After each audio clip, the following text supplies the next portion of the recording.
Magandang umaga mga kabay. So meron po akong approved repair dito, 39348. Hindi ko na po pinakita kung paano magkalas. Papakita ko na lang sa inyo mga kabay kung paano ikabit yung gearbox. Ayan. So ito po yung sira mga kabay. Ayan. Basag po yung lock spindle. Ayan. Basag. So ito po yung ipapalit natin bago. Ayan. So lilipat lang po natin yung kanyang bearing. Ayan. So kakalasin natin tong screw niya mga kabay. Ayan.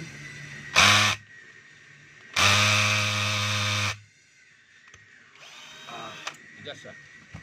Tapos susundutin natin yung bearing mga kabay. Palabas. Ayan. Ayan. Tapos nililipat natin dito. Ayan.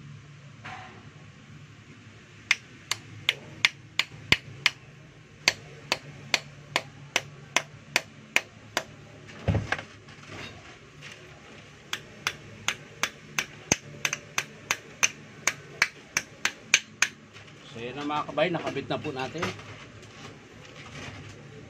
So lalagay natin yung tatlong screw.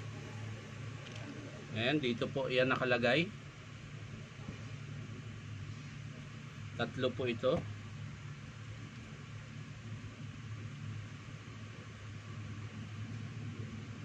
Ayan. Tapos syempre higpitan natin mga kabay.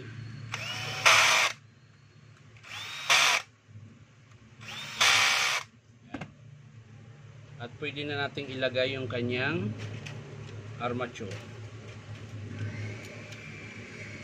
Pero bago yan mga kabay, ayan, tatabi muna natin yung grasa.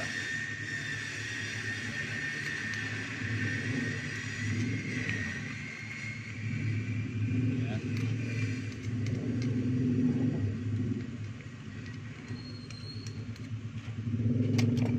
Lalagay na natin yung armature. At syempre yung kanyang pinion mga kabay.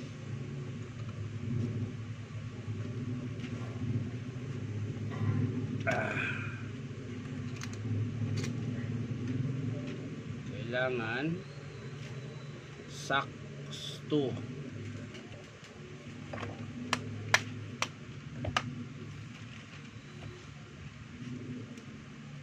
Yan. At syempre yung kanyang nut. Sana ba yung nut? Nut. Nawala yung nut mga kabay. Sana punta. Yun, naiwan pala dito mga kabay yung nut. Yan. Lalagay natin yung kanyang nut tsaka yung washer mga kabay. So syempre mauna muna yung washer bago yung nut. Yan. Sobra ang yan. So sa mga gusto magpa-repair mga kabay, punta lang po kayo dito sa Powerman Hardware, 530 T. Alonso, Santa Cruz, Manila. So hanapin niyo lang po yung DeWalt na signboard mga kabay, DeWalt Stanley. Ayan.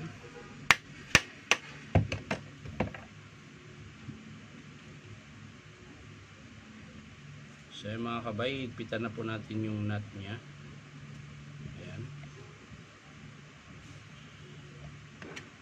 Gagamit na po tayo ng number 10 na open ring. Syempre ipitin nyo siya ulit. Ayan. Kung paano nyo inipit nung pagkalas, ganun din po yung pagkabit. Ayan. So yan mga kabay, okay na. So isasalpak na po natin ito. Angat muna natin yung carbon dahil bumaba yung carbon niya mga kabay. Yung spring ng carbon ay bumaba. So ayan, nakabit na po natin.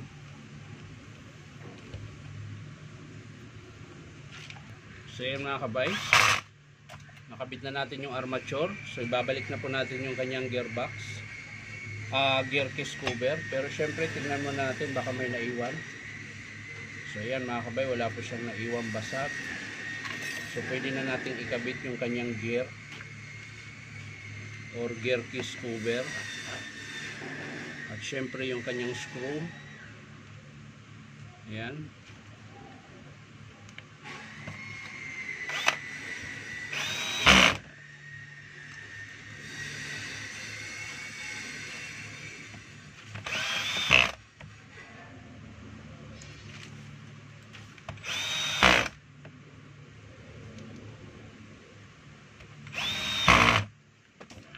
So yan na mga kabay, nakabit na natin. Ayusin na natin yung kanyang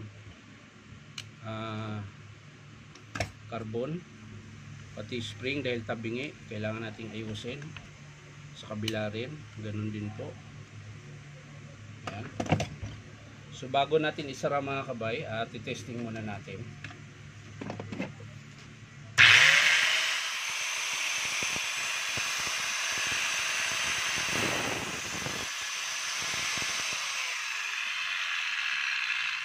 Isasara na po natin mga kabay. At natapos na yung kinabit natin gearbox. Lagay natin yung guard.